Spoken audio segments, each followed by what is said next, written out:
All right, let's get right into it. If you're prepping for the UPSC, you know the 1857 revolt is absolutely critical. But here's the thing. To really get it, you can't just focus on the spark. You have to understand the decades of economic dry tinder that the British laid down first. So, let's dig in. So here's how we're going to break this down. We'll start with the main driver behind British policy, what I'm calling the engine of exploitation. Then we'll see how it absolutely crushed the peasantry, wiped out Indian industry, and even humiliated the old elites. Finally, we'll see how all of this pushed an entire nation right to the edge.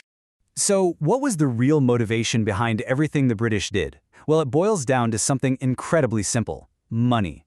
The East India Company was basically a machine that ran on cash.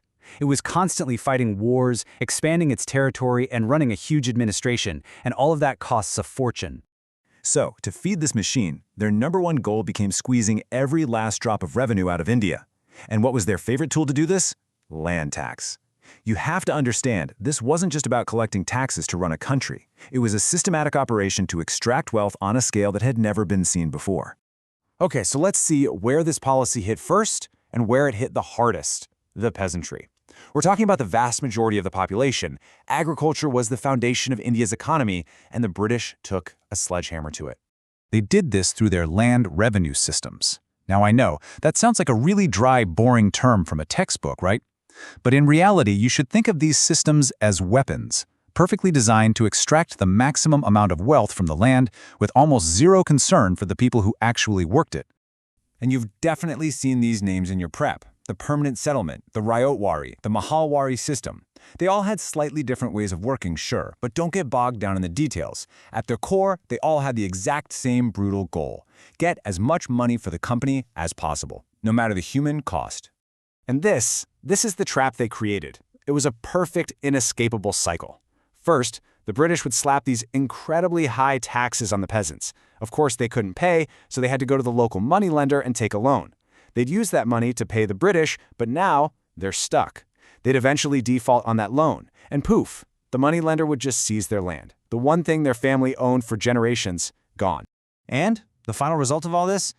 It was an absolute catastrophe. You had millions of farmers who were now landless laborers, working on the same fields that they used to own. This created this huge, angry, and desperate population in the countryside. Basically, a powder keg waiting for a match. But the economic bleeding wasn't just happening in the villages. Let's shift over to the towns and cities, because a very similar story of destruction was playing out for India's world-famous artisans and traders. You see, before the British took complete control, Indian craftsmen had two main lifelines. First, they got a lot of business from Indian kings and nobles, who were patrons of their amazing work, and second, their goods were in huge demand, both here in India and all around the world. Well, the British came in and systematically cut both of those lifelines. As they took over more and more princely states, that whole system of royal patronage just vanished. At the same time, cheap, factory-made stuff from Britain started flooding the Indian market, completely destroying the demand for local, handmade goods. I mean, just look at how rigged this system was. If an Indian merchant wanted to sell their stuff in, say, Britain, they were hit with massive export taxes that made their products way too expensive. But when British goods came into India, little to no import tax at all. It was a completely one-sided fight.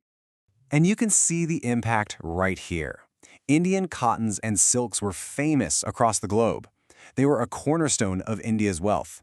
And under British policy, exports just fell off a cliff. It's devastating to look at. So the big picture here, the key word for your exams is deindustrialization. All these highly skilled artisans had no work.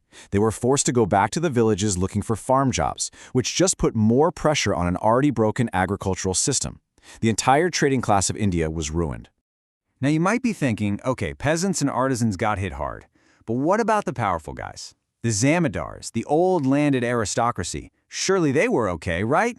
Nope, not even close. The British economic machine didn't spare anyone, and for this class, it wasn't just about money, it was about humiliation.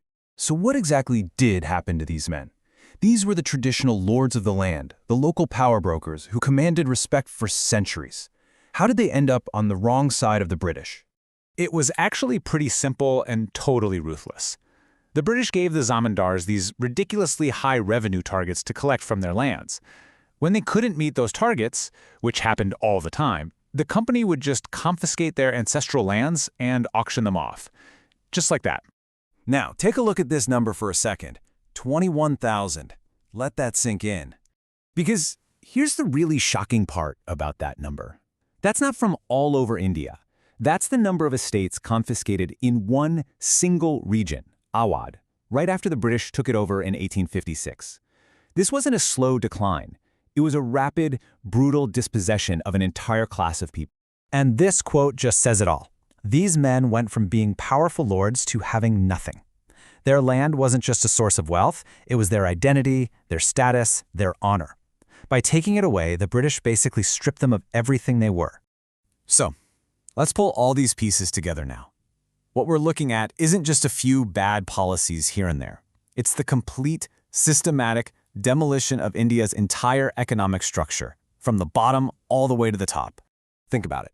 The peasants lost their land, the artisans lost their jobs, the traders lost their businesses, the zamindars lost their estates and their honor. Every single part of Indian society was feeling the pain. And this is probably the most important takeaway for your exams. Because everyone was suffering, it created a shared enemy. It didn't matter if you were a poor farmer or a disgraced nobleman. You knew exactly who was to blame for your misery. This universal anger against the British is what connected all these different groups. Which leaves us with this one final question. When you deliberately shatter every single economic pillar of a society, its agriculture, its industry, even its aristocracy, is a massive violent rebellion just a possibility? Or does it become an inevitability? That's the connection you need to make.